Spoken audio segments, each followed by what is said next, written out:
No Limitang Here, Kabanata 53. Ang mabuting araw. Kinabukasan ay kumalat ang balitang maraming ilaw na nakita sa libingan ng nakaraang gabi. Itinatayang may 20 kandila na may iba't ibang hugis ang nakita ng mga kapatiran ni San Francisco. Si Hermana Sipa na miyembro naman ng Konfradya ng Santissimo Rosario ay nagsabing nakarinig sila ng mga panagoy at paghibik. Sa umagang iyon ay nagsermon ang kura tungkol sa kaluluwa sa purgatorio. Samantala ay ilang araw nang may sakit si Don Piloso Tasio at dinalaw siya ni Don Filipino. Tinatanggap na ng alkalde ang aking pagbibitiw. Hindi ko alam kung nararapat ko kayong batiin sa ginawa ninyong pagbibitiw sa panahong kalaban ninyo ang mga gwardya sibil.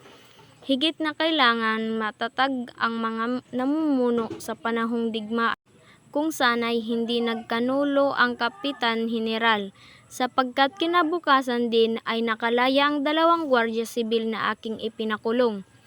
Nung magagawa ko kung walang pahintulot ang aking pinuno. Nag-iisa nga kayo, subalit hindi na mas marami kayo nagawa.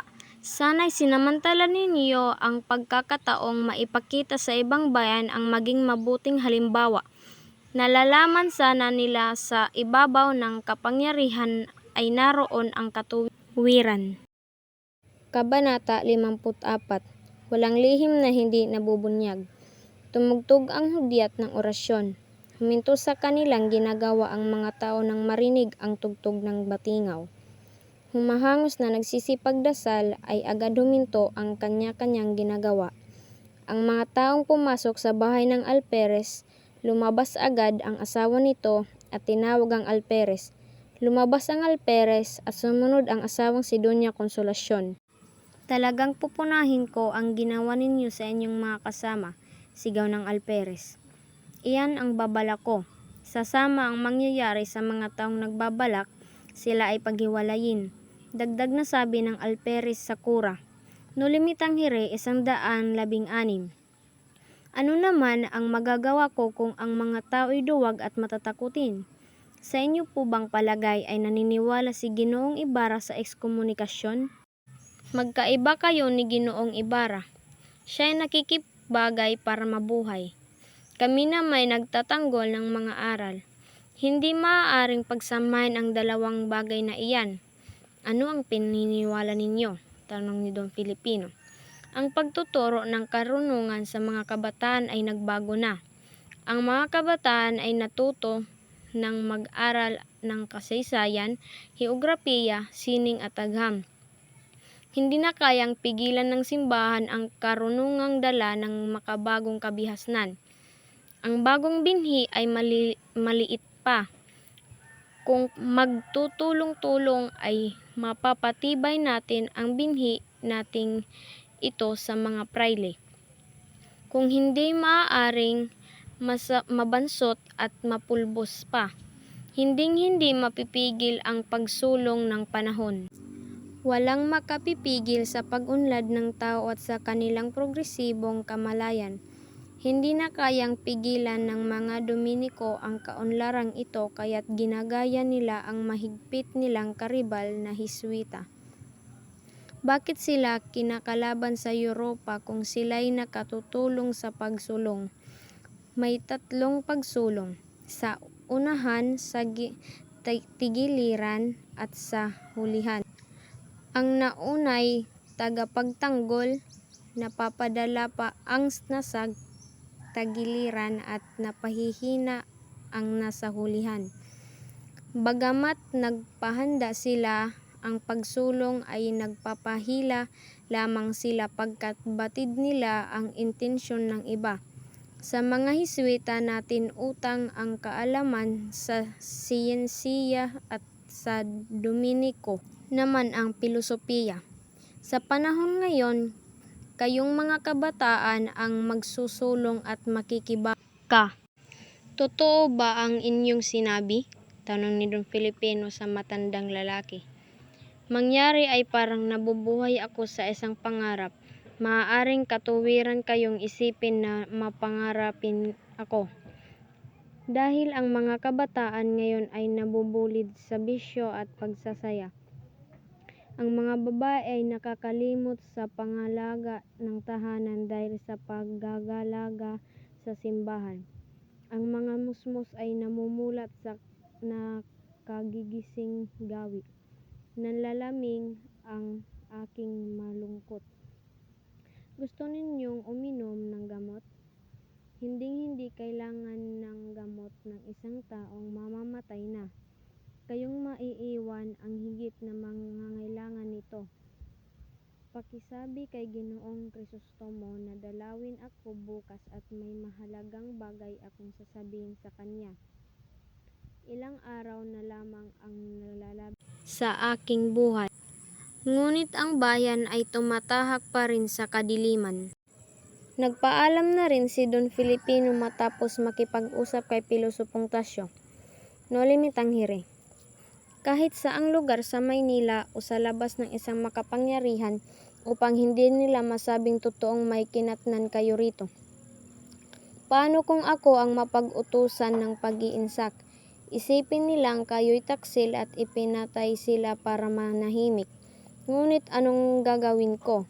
Litong-linto si Krisostomo, sunugin ang mga kasulatan, tumakas at maghintay kung ano ang mangyayari. Si Maria Clara, natigilan ang binata. Hindi, mabuti ang pamamatay na lamang. Kung ganon, ay hinatayin nyo na lamang dito ang inyong kapalaran. Tutungan ninyo ako, Ginoo, ituro ni Krisostomo kay Elias ang isang karpita. Diyan natatago ang kasulatan ng aming pamilya. Ibinukod ninyo ang sulat ng aking ama na lalong magpapahamak sa akin. Kumilos sina Krisostomo at Elias. Pinunit ang ilang kasulatan at ang iba'y itinago. Natigilan si Elias nang makita ang isang kasulatan. Nakikilala po ba ninyo si Don Pedro Ibarramindia? Tanong ni Elias. Siya ang lolo ko sa tuhod. Tugon ni Krisostomo. Pinamulahan ang muka ni Elias. Siya ang dahilan ng kasawian ng aming angkan. Hindi makapaniwala ang muka ni Krisostomo. Kayo ang itinuro sa akin ng Diyos para makapaghiganti, sigaw ni Elias. Sinugaban at miyugyog ni Elias ang balikat ni Krisostomo. Tingnan ninyo akong mabuti. Tingnan ninyo ang mukhang ito na punong-puno ng pagtitiis, samantalang kayo'y nabubuhay umiibig, ay kaymanan, kinikilala, nabubuhay. Nakita ni Elias ang iba't ibang armas na bumunot siya ng 2 bala. Hindi pa rin tumitigil si Krisostomo samantalang mistulang nababaliw sa galit si Elias. Anong gagawin ko? Pagkasabing yon ay nagtakbong bumaba nang sabay si Elias at nilisan ang bahay ni Krisostomo. Kasunod na pahina. Ang pinunta ko dito ay para sa kaligtasan ng makatarad. Wala ba kayong nababasa?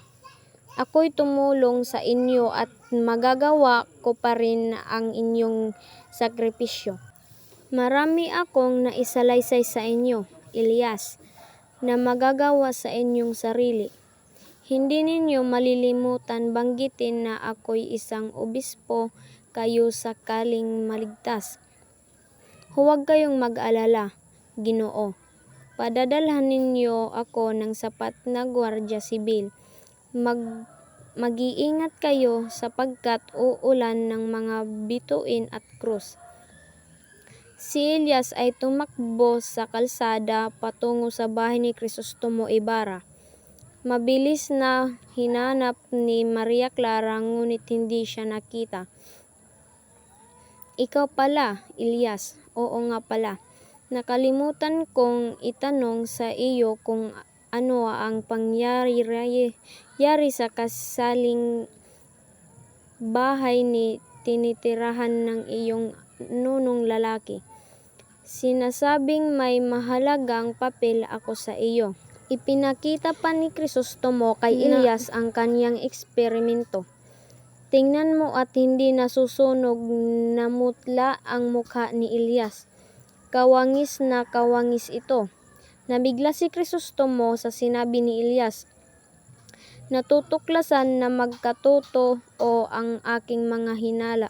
Diyos ko, bulalas ni Crisostomo.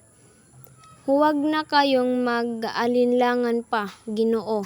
Anumang oras ay maaaring sumiklab ang pag-aasa. Kailangan ninyong tumakas, kailangan ninyong makaligtas alang-alang sa bayan. Saan ako pupunta? May maghihintay sa akin.